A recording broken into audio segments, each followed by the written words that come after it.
এই স্তম্ভেও কি তোর বিষ্ণু আছে?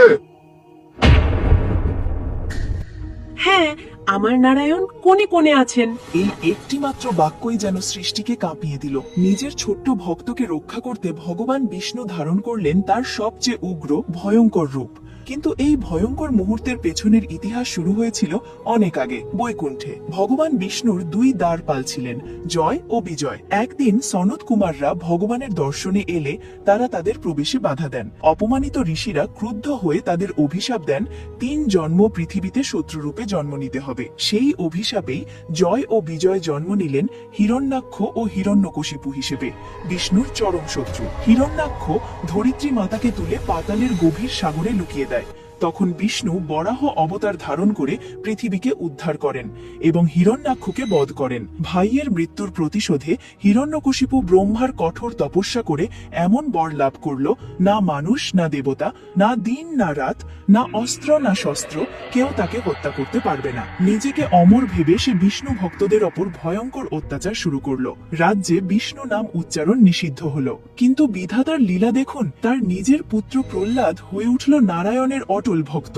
5 বছরের শিশুকে সে শত্রু ভেবে নানা কৌশলে হত্যা করতে চাইল। পাহাড়ের চূড়া থেকে ফেলে দেওয়া হলো, হাতির পায়ের নিচে চাপা দিতে চাইল, বিষধর সাপের মাঝে ছেড়ে দিল। কিন্তু প্রতিবারই নারায়ণ তার ভক্তকে রক্ষা করলেন। শেষে হিরণ্যকশিপু ডেকে আনলো তার বোন হোলিকাকে, যার আগুনে না পোড়ার বর ছিল। হোলিকা প্রহ্লাদকে কোলে নিয়ে জ্বলন্ত অগ্নিকুণ্ডে বসলো, কিন্তু ঈশ্বরের ইচ্ছা ভিন্ন। বর থাকা সত্ত্বেও হোলিকা দগ্ধ হয়ে গেল, আর প্রহ্লাদ অক্ষত অবস্থায় আগুন থেকে বেরিয়ে এলো। সেই স্মৃতিতেই আজও হোলিকা দহন পালিত হয়। সব চেষ্টা ব্যর্থ হয়ে হিরণ্যকশিপু ক্রোধে উন্মত্ত হয়ে উঠল। সে গদা তুলে প্রহ্লাদের দিকে ধেয়ে এলো। আর তখনই সেই প্রশ্ন, এই স্তম্ভেও কি তোর বিষ্ণু আছে? প্রহ্লাদের দৃঢ় উত্তর, হ্যাঁ। মুহূর্তের মধ্যে স্তম্ভ বিদীর্ণ হয়ে গেল।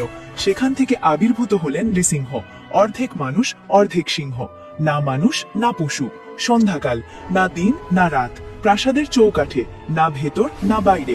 অস্ত্র নয়, তীক্ষ্ণ নখ দিয়ে তিনি হিরণ্যকশিপুর বক্ষ বিদীর্ণ করলেন। ব্রহ্মার বর রক্ষিত রইল, কিন্তু অধর্মের অবসান ঘটল। পরদিন প্রহ্লাদের রক্ষা এবং মন্দের বিনাশের আনন্দে রঙের উৎসব শুরু হলো, যা আজ আমরা দোল বা হোলি হিসেবে উদযাপন করি। আপনিও যদি নৃসিংহদেবের ভক্ত হন, তাহলে ভিডিওটি লাইক ও চ্যানেলটি সাবস্ক্রাইব করুন। সম্পূর্ণ বিশ্বাস নিয়ে লিখুন, ওম নমো ভগবতে বাসুদেবায়।